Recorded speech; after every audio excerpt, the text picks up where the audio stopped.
It was a Thursday morning when the envelope arrived. Not an email, not a call, but a thick, cream-colored envelope with my name embossed in gold. No return address, just a printed card inside. You are invited to an evening of family celebration. Formal attire required. Saturday at 7 p.m. Signed with my daughter's name. No love, no dad. Not even her husband's mention. Just her name. It felt like a business notice rather than a daughter inviting her father. I sat with it for a long time. The handwriting was unfamiliar, too neat, likely from a secretary or assistant. My daughter had always loved extravagance, ever since she married into wealth. But this invitation, it was sterile, cold. It reminded me of how things had shifted over the years, from warm hugs and late-night talks to text messages that read like customer service replies. Still, something in me softened. Maybe it was her way of reaching out, trying again. After all, I had missed her. Missed the girl who once called me her hero. Missed the sound of her laughter echoing through our modest house. We hadn't shared a table in nearly 4 years. I knew she didn't approve of how I lived, and her husband made no effort to hide his disdain for my old ways. But still, she was my daughter, and that never changed. Later that afternoon, she called, briefly. Her tone was polite, clipped, as if rehearsed. "I just wanted to make sure you got the invitation," she said. I could hear muffled voices in the background, glasses clinking, laughter, a world I was no longer part of. "It's been years since we sat under one roof," she added, almost as if reading from a script. I paused before answering. "I'll be there," I said softly. Her silence was longer than I expected, like she hadn't anticipated I'd say yes. "All right. Dress sharp," she finally replied, and the call ended. As I hung up, I looked at the framed photo on my wall. My late wife smiling, arms wrapped around a much younger version of us, and our little girl between us in pigtails. I touched the glass gently.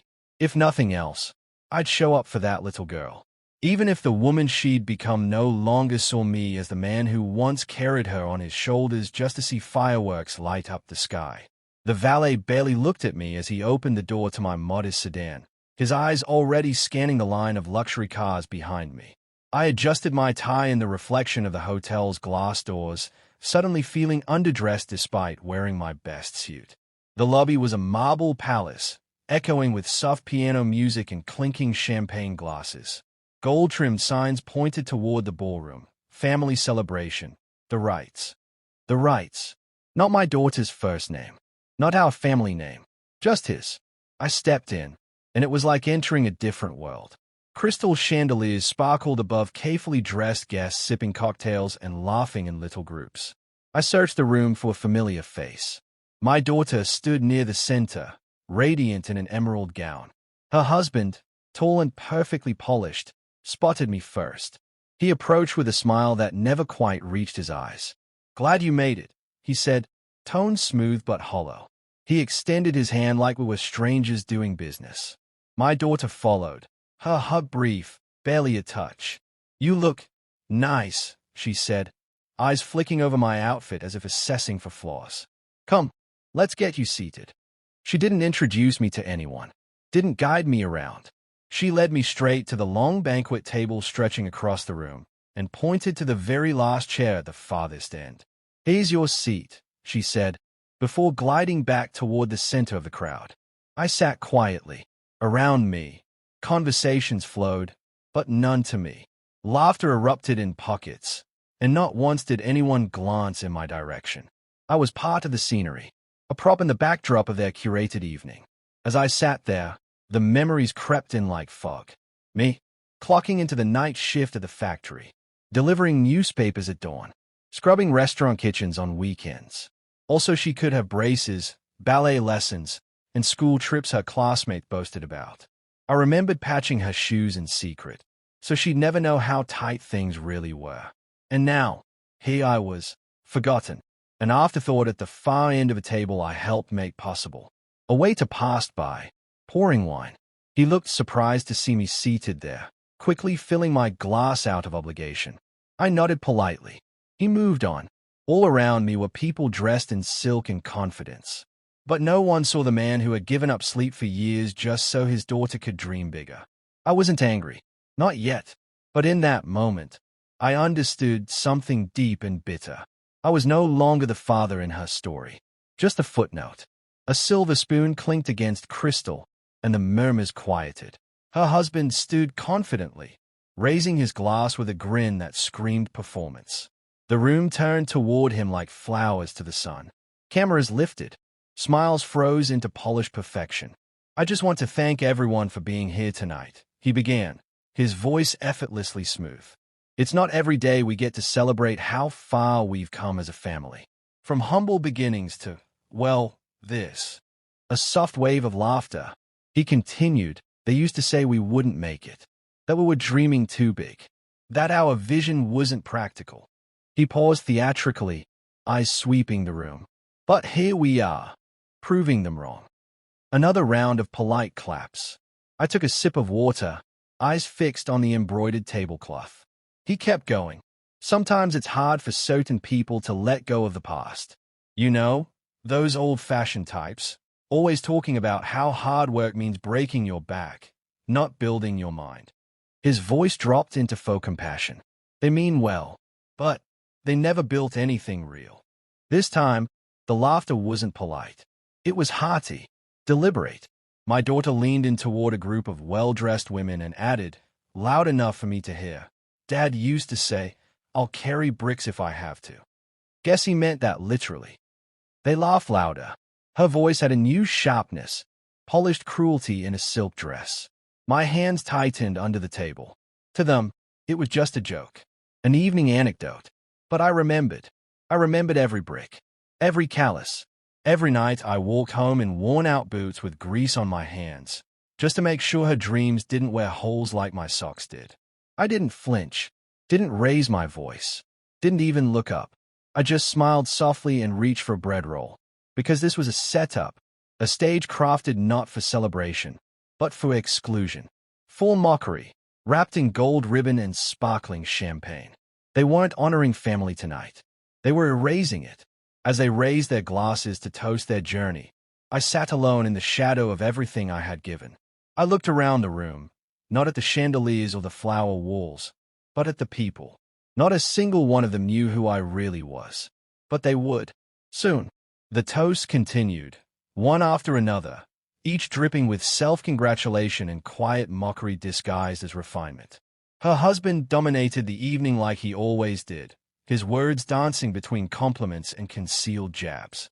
I listened, still and quiet, the way a mountain listens to thunder, without responding. Then came the moment that would shift everything. He raised his glass once more, eyes twinkling with smug amusement, and turned directly toward me. You know, he said loudly, drawing attention from every corner of the room, there's something inspiring about people who never quite made it. He gestured toward me with a theatrical flay. How does it feel to be a loser? The room froze for a split second, just long enough for the insult to settle, then erupted into laughter. Sharp, full-bodied laughter. No one flinched. No one protested. And my daughter, she didn't wince. She didn't frown. She didn't even look away in shame. She laughed, not out of nervousness, but enjoyment. She turned to the woman next to her, chuckled, and whispered something that sent them both into giggles.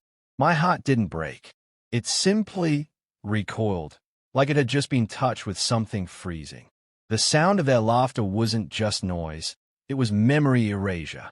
Every scraped knee I had kissed. Every time I sold something of mine so she could have what she needed. Every single hour of overtime vanished in a few seconds of mockery. I sat still, eyes locked on the wine swirling in my untouched glass. The waiter beside me hesitated, perhaps sensing the tension, perhaps unsure whether to refill a glass for someone who'd just been publicly gutted. I gently waved him off. My head didn't drop. My face didn't twist. I remained composed, breathing slowly, my hands folded in my lap. Because what they didn't realize, what he would never understand, is that true loss isn't failing to earn money or status. True loss is standing in a room full of people who carry your name, your sacrifices, your legacy, and seeing nothing but strangers with sharp teeth and hollow eyes. He thought he'd embarrassed me, but he didn't know what he had just awakened. As the laughter died down and the clinking of glasses resumed, I looked at him, calmly, directly, like one would look at a man who had just lit the wrong fuse.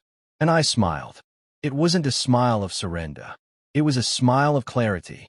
I let the room settle.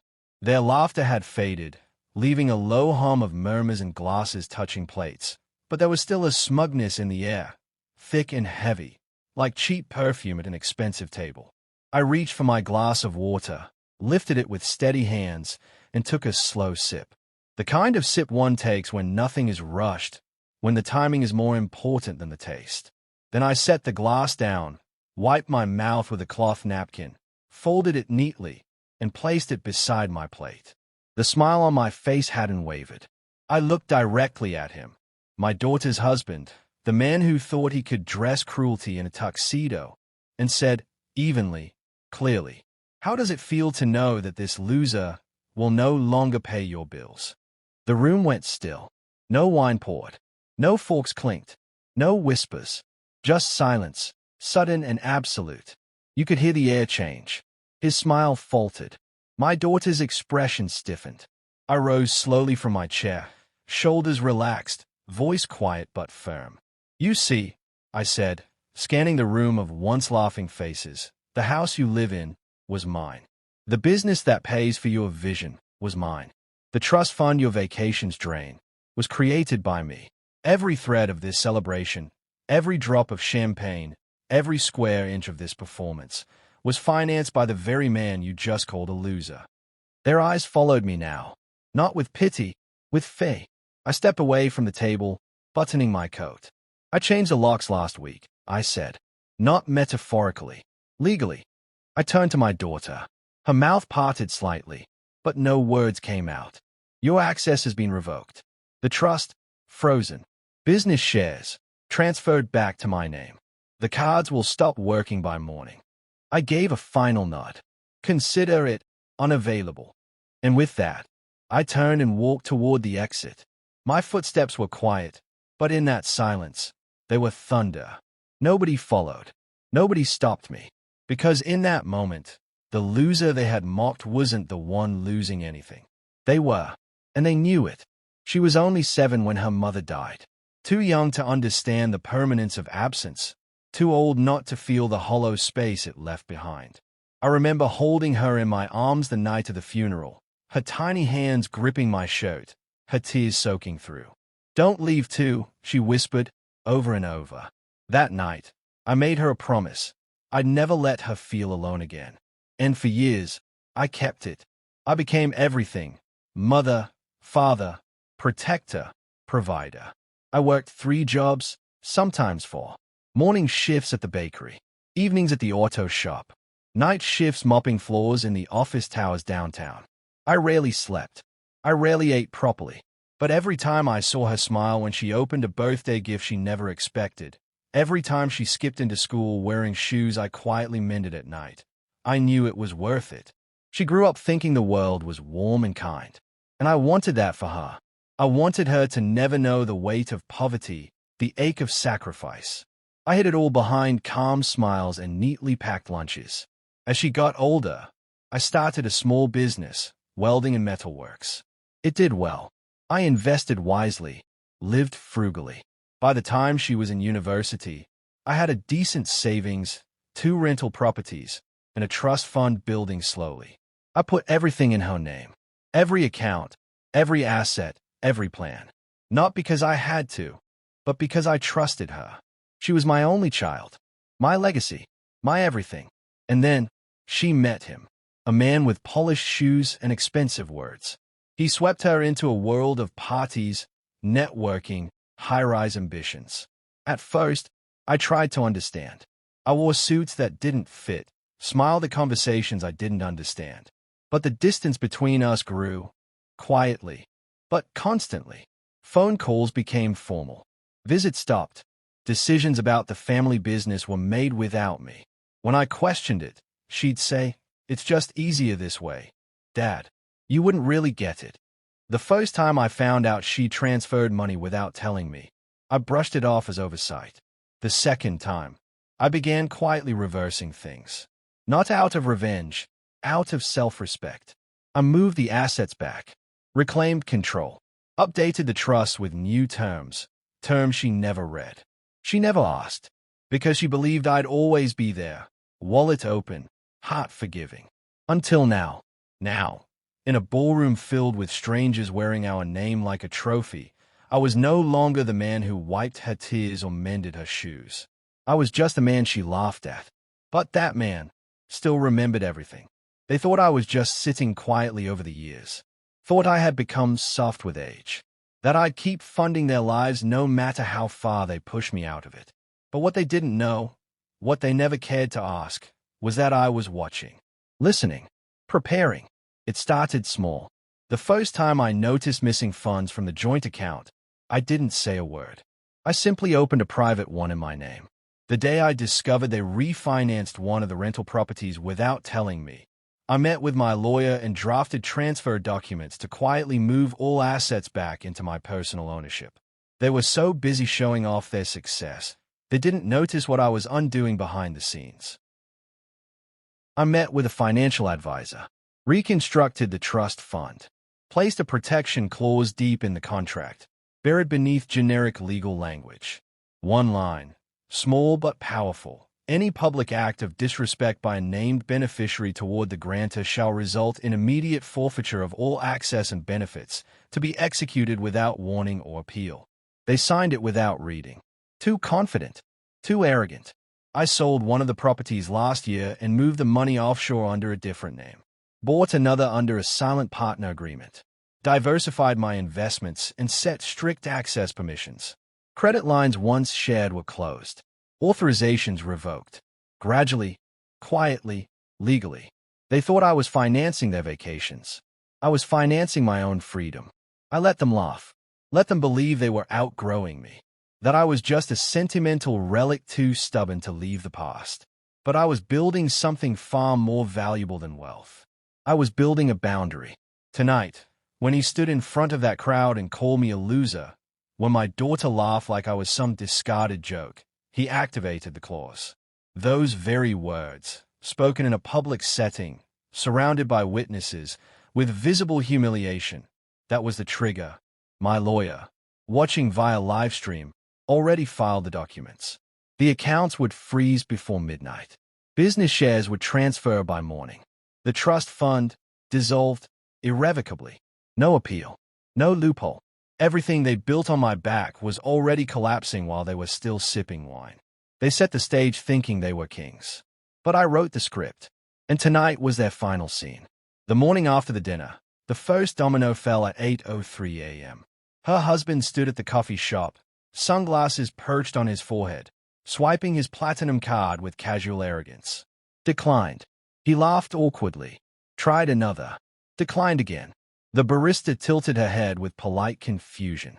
So, it says insufficient funds. He stepped outside, pulling out his phone, dialing their private banker. No answer. A moment later, a text pinged. Account access suspended pending ownership clarification. Please contact our legal department. Back at the house, my house, they were still in their robes when the doorbell rang. A suited man stood outside with a clipboard. Repossession order, he said flatly. 2 vehicles registered under the right foundation, which as of 9 a.m. this morning, is no longer valid. She rushed outside in slippers, protesting. But the tow truck was already backing into the driveway. Her luxury SUV, once her pride and joy, was hooked within minutes. The second car followed. Meanwhile, upstairs, the husband refreshed the banking app again. Every account showed 0. The trust, gone. The business, frozen. He tried calling his assistant, then the CFO.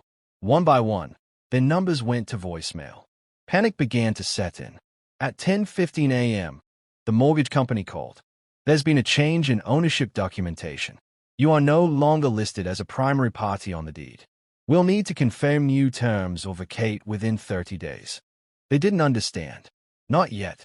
But by noon, when the city's licensing board sent an official notice, the Right Group's operating license is under immediate review pending legal audit, they finally began to see the shape of the shadow looming over them. It wasn't coincidence. It wasn't fraud. It was me. Every account they touched, every name they flaunted, every dollar they assumed was theirs, had always been mine. Legally, quietly, deliberately. Their so-called success wasn't built on brilliance. It was built on a father's loyalty. And now that loyalty had stepped away. She cried on the staircase, phone in hand, trying to call me. He paced, face flushed, muttering about lawyers and damages and lawsuits. But there would be no legal recourse. Every move I made was ironclad. Every paper trail led back to me. And now, without my silent backing, their world was made of glass, cracking under the weight of its own delusions. They had laughed at me like I was disposable. But that morning, they learned the truth. I wasn't the foundation they stood on. I was the earthquake beneath it. The phone rang 13 times before noon, all from the same number. Hers. I didn't answer. By the 14th call, she left a message. Her voice was shaking. Dad, please. I don't know what happened. The accounts, they're saying everything's frozen. I didn't know you could even do that. Please, call me back. Please. Another pause. Then another call. Then silence. Until the pounding started on my front door. I didn't have to look through the peephole to know it was him. Her husband stood there, fists clenched, hair tousled like he hadn't slept. The polish had cracked. His suit jacket was wrinkled, shirt collar open. He looked like a man stripped of armor he never earned. You think this is funny? He barked, voice cracking. You think you can just pull the plug and ruin everything we've built? He wasn't shouting anymore for show. This was panic. Real, cold panic. We're your family, he growled. You can't just abandon us. I stood there for a long second, watching him unravel. Then I gently, wordlessly, closed the door. No yelling, no explanation, just the soft finality of wood meeting wood. Behind me, sunlight filtered through the curtains, bathing my quiet home in warmth. For the first time in years, the silence didn't feel like loneliness. It felt like calm. My phone buzzed again. This time, a call from my attorney. Just wanted to confirm everything executed cleanly, she said. They've already tried to contest the trust dissolution, but the public disrespect clause is airtight. You are fully within your rights, legally and financially. I thanked her, then hung up.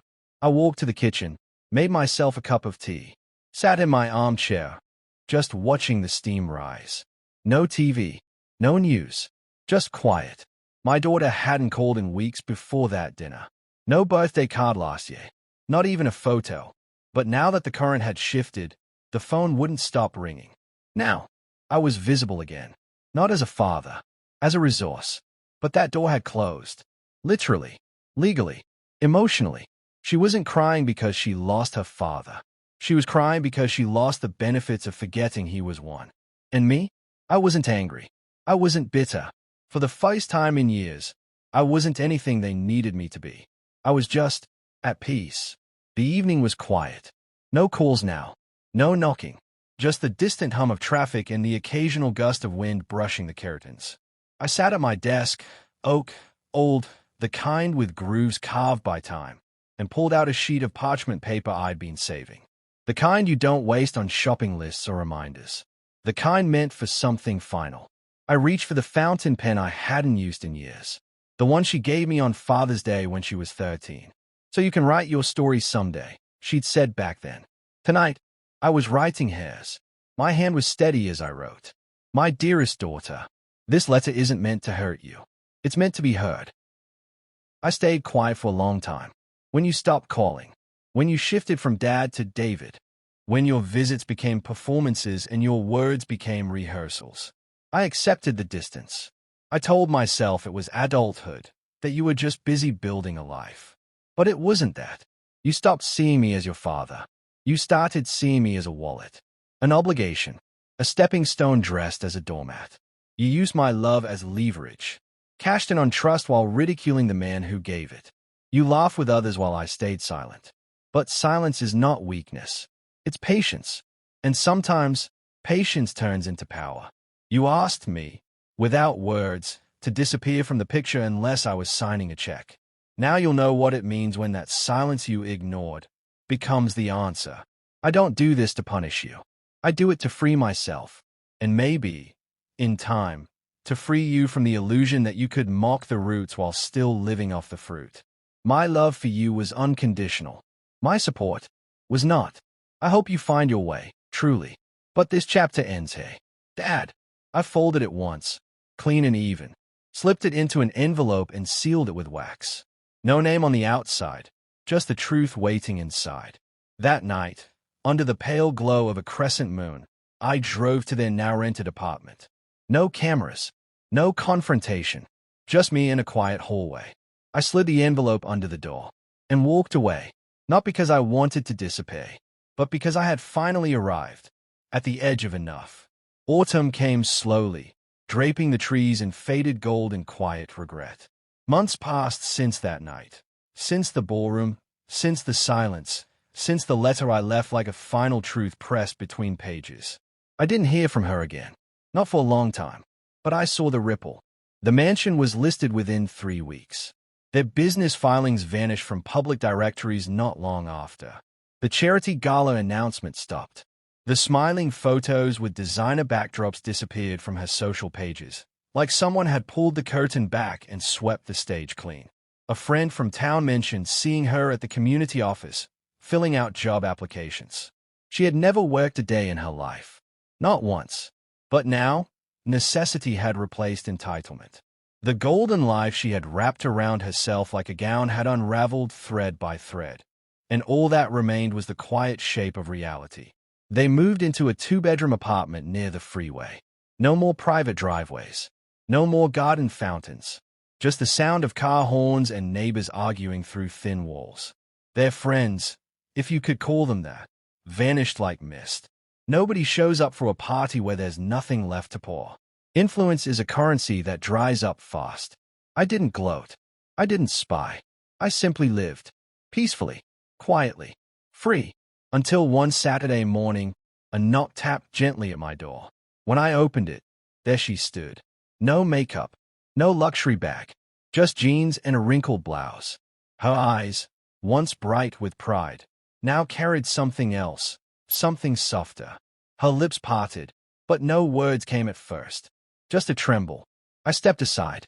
She sat at the edge of the couch like she didn't belong there, like she wasn't sure if she had the right to exist in that space anymore. She looked around at the same modest home she once called too small, now seeing it through the lens of humility. Finally, she spoke, barely louder than breath. I was wrong. She looked at her hands, folded in her lap. Not for the money, not because of the house or the trust, or any of that. She met my eyes. Tears welled, but she didn't blink them away. I was wrong for thinking you were nothing. A silence passed between us. Not the same kind that used to divide us. This one held weight. Understanding. Repair. I didn't rush to forgive. Didn't lecture. Didn't reach for drama. I just listened. Because sometimes, when someone returns humbled, not broken, but aware, the most powerful thing you can do is let them be heard. The pages of my journal rustled softly as I turned to the last one. The ink from yesterday's entry had barely dried, the final strokes curling like the edges of memory. I sat there for a long while, watching the evening sun pour across the floor, the light golden and forgiving, like it too had grown tired of shadows. I closed the cover gently. No flourish, no final signature, just a quiet exhale as the weight of years settled into stillness. There had been a time when I thought being a father meant always giving, no matter how much it took. I believed that love could survive anything, even disrespect, even distance, even silence. But I learned something different over the last year. Sometimes, love requires silence. And sometimes, silence demands consequence. Not punishment, not vengeance, just truth with its mask removed. I rose slowly, joints cracking like old wood, and walked to the porch. The sun was folding itself into the horizon, casting 1,000 amber shades across the sky. It reminded me of the 4th of July when she was 9. We had lit sparklers in the backyard, her laughter ringing out as she drew shapes in the dark.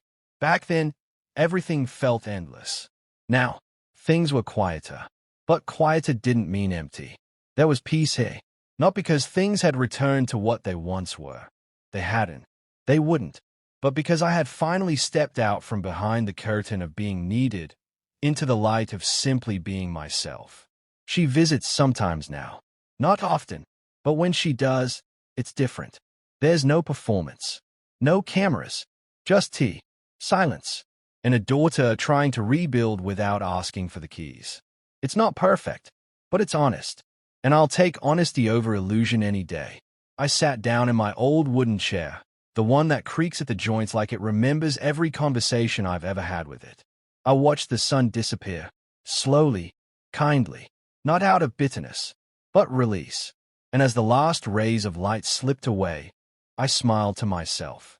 They had called me a loser, but I never lost myself.